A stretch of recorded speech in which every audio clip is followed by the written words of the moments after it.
Queremos compartir con ustedes que el pasado 27 de enero, la Corte Interamericana de Derechos Humanos emitió una sentencia en contra del Estado mexicano que sienta un precedente muy importante. Es la primera vez que este Tribunal Internacional sentencia al Estado mexicano para armonizar su Constitución con los instrumentos internacionales que México ha firmado, en particular la Convención Americana de Derechos Humanos.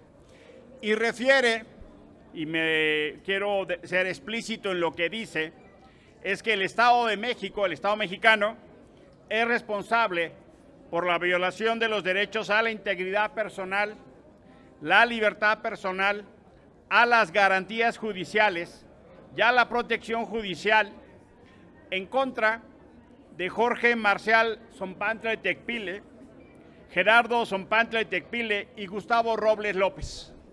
En particular, lo que la Corte Interamericana de Derechos Humanos señala es que la figura del arraigo y la figura de la prisión preventiva oficiosa son contrarias a la Convención Americana de Derechos Humanos.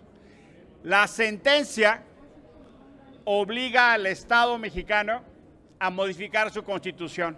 Es la primera vez que la Corte hace referencia de la necesidad de que el Estado mexicano cumpla de esta manera sus obligaciones, que de suyo es un acto de soberanía. México libre y soberanamente decidió firmar la Convención. México libre y soberanamente tiene que atender ahora la sentencia de la Corte. ¿Por qué este caso tiene particular relevancia al Senado de la República? Tiene particular relevancia porque en este Senado, desde hace 3 años, 4 meses, está durmiendo el sueño de los injustos, la eliminación del arraigo de la Constitución. En octubre del 19 se quedó suspendida en segunda lectura la reforma al artículo 16 de la Constitución que eliminaba el arraigo. Llegó una minuta de la Cámara de Diputados, entró al Senado, se aprobó en comisiones por unanimidad, estuvo en primera lectura en 3 sesiones y de manera sorprendente, en realidad, fueron las manos oscuras de la Fiscalía General de la República que alcanzan a operar en los escaños del Senado, detuvieron y quitaron el arraigo hace 3 años. Si el Senado hubiera atendido el llamado de la coherencia y congruencia, no tendríamos ahorita esta sentencia. El segundo caso tiene que ver con la prisión preventiva oficiosa. Se dijo hasta el cansancio que modificar la Constitución en el artículo 19 era en contra de los ordenamientos internacionales. El concepto que priva infelizmente en el gobierno de Andrés Manuel López Obrador de un entendimiento punitivo y contra los derechos humanos amplió la prisión preventiva oficiosa en la Constitución. ¿Cuál es la consecuencia? Hoy el Estado mexicano es señalado internacionalmente por violar los derechos humanos. En este caso en particular, el Senado de la República tiene la responsabilidad de proteger los derechos de las víctimas, tiene por mandato de la Corte que armonizar lo que implica eliminar el arraigo y eliminar la figura en la Constitución de la prisión preventiva oficiosa. Esto es de la mayor importancia. Si México no cumple esta sentencia, no solo generará un precedente de incumplimiento, sino que va a generar un mecanismo de mayor costo para el país. La pregunta es, ¿por qué las víctimas tienen que acudir a la justicia internacional cuando no se les protege en México? ¿Por qué las víctimas tienen que litigar en contra de la CEAP y en contra de la propia Fiscalía? Por cierto, un fiscal inexistente, un fiscal que echó a perder el proceso de cambio y de reforma de la Fiscalía General, un fiscal que se ha dedicado a litigar sus asuntos personales en vendetas y venganzas personales. La verdad es que es una vergüenza lo que está pasando en la Fiscalía General de la República. Su intervención es en gran medida la responsabilidad principal de que no se haya eliminado el arraigo. Se han presentado desde el Grupo Plural, a mi nombre y de mis colegas, una excitativa al presidente del Senado para que se ponga en el orden del día y cumplamos la sentencia. ¿Para qué esperamos a que las víctimas sufran más? Basta ya de utilizar los derechos humanos como un discurso vacío. Basta ya que este gobierno hable de que cumple los derechos humanos y viole los derechos de las víctimas. Si en verdad les importa más que la foto, cumplan la sentencia. Por su atención, muchísimas gracias. Senadores, tenemos algunas preguntas de parte de los compañeros de La Fuente, si nos permiten. La primera pregunta es de Israel Aldave, de Grupo Fórmula. Hola, senadores. Si me permite, es de otro tema, senador Álvarez y Casa. Sí. Quisiera preguntarle al senador Germán Martínez. Usted presentó en días pasados en la Cámara de Diputados una solicitud de juicio político en contra de la ministra Yasmín Esquivel por este tema de su plagio de su tesis de licenciatura. Comentarle en qué va este proceso, qué le han dicho. Muchas gracias. Primero quiero subrayar todas las expresiones de mi compañero Emilio Álvarez. Y segundo, quiero decir que en el acto de ratificación se notificó el juicio político, eso es lo que procede, a la ministra que ocupa ilegítimamente el cargo en la Corte. Es decir, se corrió traslado a la propia ministra el juicio político y alegará lo que a su derecho convenga. Está incoada, como dicen los abogados, está iniciado el trámite de responsabilidad política. Pero el día de hoy dirigí una carta al rector de la Universidad Nacional Autónoma de México, al doctor Enrique Graue, que para mí es una persona decente y respetada, y lo hago como parte de mi acusación, pero lo hago como un titulado, con un título reconocido por la UNAM, como egresado de la UNAM. Y quiero, si me permiten, hacer unos subrayados. Para mí la UNAM tiene plena capacidad jurídica para anular ese título. Para mí la UNAM tiene que guiarse por la ética y por el sentido social para resolver todos los conflictos, los dilemas que tiene en sus manos. Quiero decir que investigué en el Estatuto General vigente al momento de la falsa titulación de la alumna Esquivel Moza, el artículo 97, que a la letra dice: los alumnos serán responsables particularmente del incumplimiento de las obligaciones que señalan los reglamentos de la UNAM. Y dice concretamente: el alumno que haya prestado o recibido ayuda fraudulenta en las pruebas de aprovechamiento será suspendido hasta por 1 año, sin perjuicio de la nulidad del examen sustentado. No hay mayor prueba de aprovechamiento que la prueba de titulación para obtener el grado profesional. Existe fundamento legal interno y externo para dejar sin efectos un examen que recibió ayuda fraudulenta, digo en mi carta. Y digo más, la ley tutela valores, no burocracias ni privilegios. Hago un alegato ético y digo que la nulidad respectiva es una sanción que se reserva a la UNAM para protegerse a sí misma. La nulidad de sus documentos es una defensa institucional, es una garantía de todos los alumnos que pasaron por sus aulas y obtuvieron sus grados con méritos y sin trampas. Y finalmente es una salvaguardia frente a la sociedad, donde actúan los profesionales de la UNAM para acreditar fehacientemente un desempeño escolar y académico. La sociedad debe tener la certeza de que las herramientas que otorga la UNAM para afrontar la vida en cualquiera de las profesiones no deben ser huecas, vacías, falsas o inútiles. Digo más, la UNAM no tiene por qué asumir, ni absorber, ni convalidar, sin tomar una determinación sancionatoria, la conducta ilícita, fraudulenta y deshonrosa de una de sus egresadas o egresados. El acto de titulación es un acto estrictamente académico, se colma y se perfecciona exclusivamente en el marco de la autonomía de la UNAM. Subrayo que la titulación es un acto jurídico escolar, no administrativo. El Estado no podría, sin invadir la autonomía, incidir en el otorgamiento de un título. Es el Estado el que no tiene aptitud jurídica para revisar la tarea académica de la UNAM. Y la UNAM sí puede revisar sus tareas académicas. Finalmente, al final quiero subrayar, digo que la democracia es el reparto del poder, del tener y del saber, y que no imagino a la Universidad Nacional, patrimonio de la humanidad, violando el principio democrático del reparto con privilegios y abusos del saber.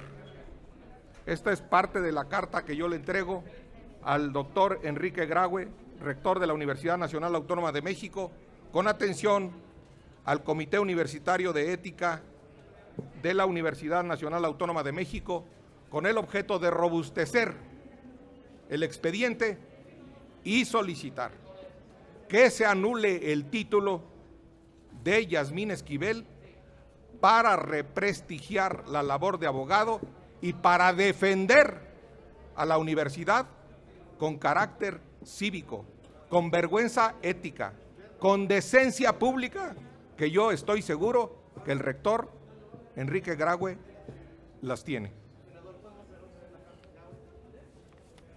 Senador, entonces, por lo que entiendo en este alegato jurídico, más allá del Consejo Universitario, de la FES, de todo a donde han aventado la bolita, ¿ya está en manos del rector o debe de estar en manos del rector el cancelar este título? Yo insisto en que la titulación es un acto académico y que hay plena capacidad jurídica para retirar ese título. Y la Constitución exige estar titulado para ser ministro. Con eso bastaría para que ella se retirara del encargo. Con eso bastaría. Segundo, está en el comité universitario y está en los trámites. Y yo quiero decir que los procesos y los trámites tutelan valores. Y los valores son la decencia, son la honorabilidad, son la buena reputación, la buena fama que exige la Constitución de un ministro. No lo estoy diciendo yo, lo dice el artículo 95 de la Constitución. Luego entonces, todos esos procedimientos tienen que tutelar y proteger un valor, no una burocracia, no un pretexto, no una desvergüenza. Los procedimientos son para proteger el valor de la UNAM y para proteger a quienes con méritos sacaron su título en la UNAM. Mi escrito está hecho con sentido social y le recuerdo al rector que en su discurso inaugural como rector, José Vasconcelos dijo que él no se contentaría con la tarea de conceder doctorados a extranjeros ilustres, de presidir venerables consejos,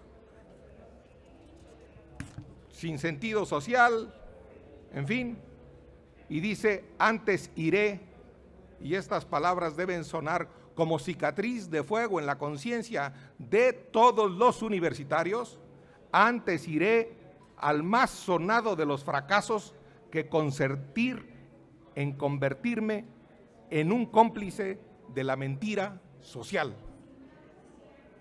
Pido al rector, pido a los universitarios, pido al Comité de Ética de la UNAM que antes vayan a un fracaso en los procedimientos que usted me pregunta, que consentir convertirse en cómplices de una mentira profesional que enarbola Yasmín Esquivel.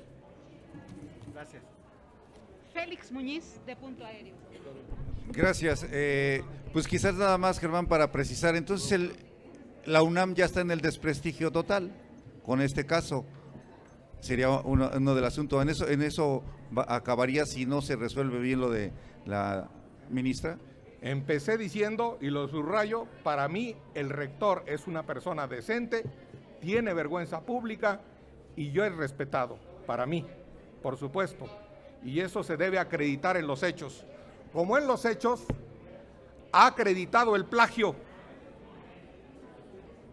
Yasmín Esquivel, una y otra vez, incluso lo digo como abogado, tengo la opinión de que es un delito continuado.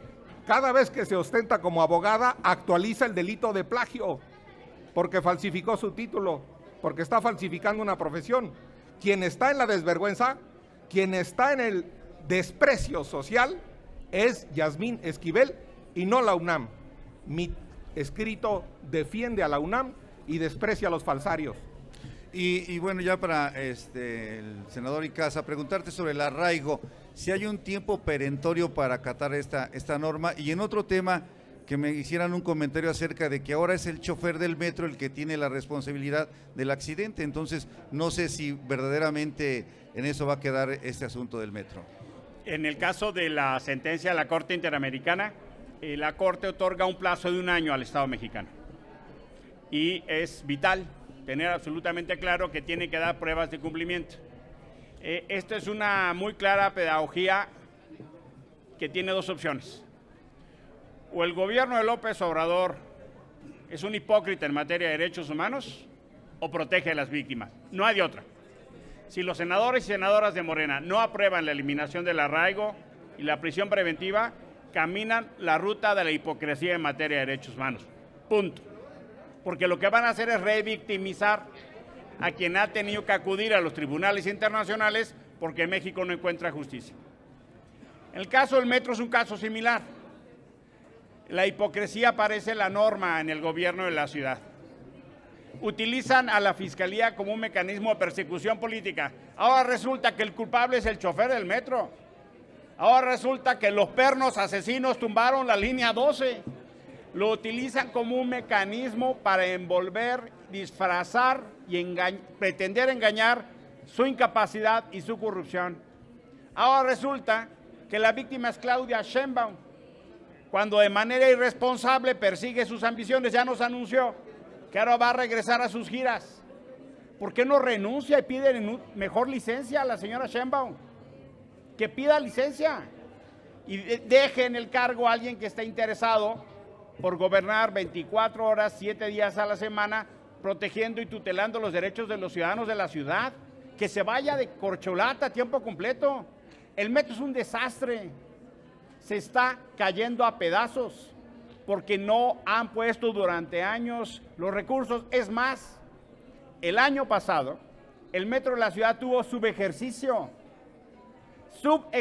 criminal, producto de su irresponsabilidad, y ahora resulta que el chofer del metro es el culpable. No tienen pero ni tantita responsabilidad, ni tantita vergüenza. Están empeñadas en su campaña, es lo único que les importa, esa es la tragedia de la ciudad. La última pregunta es de Araceli Rivera, del financiero Bloomberg. Buenas tardes, senadores. ¿Tienen conocimiento de, al parecer, una iniciativa de la 4T que busca quitarle a la presidenta de la Corte la presidencia del Consejo de la Judicatura Federal? Se dice que está aquí en el Senado esa iniciativa. ¿Ustedes tienen conocimiento ya de esto, que lo esté moviendo? Pues si es de la 4T, podría ser. A la Comisión de Justicia no ha llegado nada, no tenemos conocimiento, pero de ser caso, mostraría el cinismo que tiene la 4T. Cuando fue la reforma a la ley del Poder Judicial, se los dijimos. Les dijimos de manera reiterada que el modelo de hiperconcentración que estaban haciendo en Arturo Saldívar generaba un enorme riesgo. La elección de la ministra Norma Piña y de las 2 presidencias lo que mandó es un mensaje de colegialidad en contra de los abusos y en contra de tener un presidente que la hace de paje del presidente de la República. No conocemos esta iniciativa, en su caso la revisaremos, pero lo que no puede ser es que estén pensando que solo pueden tener instituciones doblegadas, arrodilladas y sumisas. Lo que no puede ser es que si los otros poderes o las entidades autónomas, por ejemplo, tienen como mandato defender la Constitución, no agradar al presidente, entonces vean cómo la debilitan. En realidad es una respuesta a lo que ellos entenderían como una derrota. Gracias. Sería todo, señores Muchas senadores. gracias. Gracias a ustedes. Buenas tardes.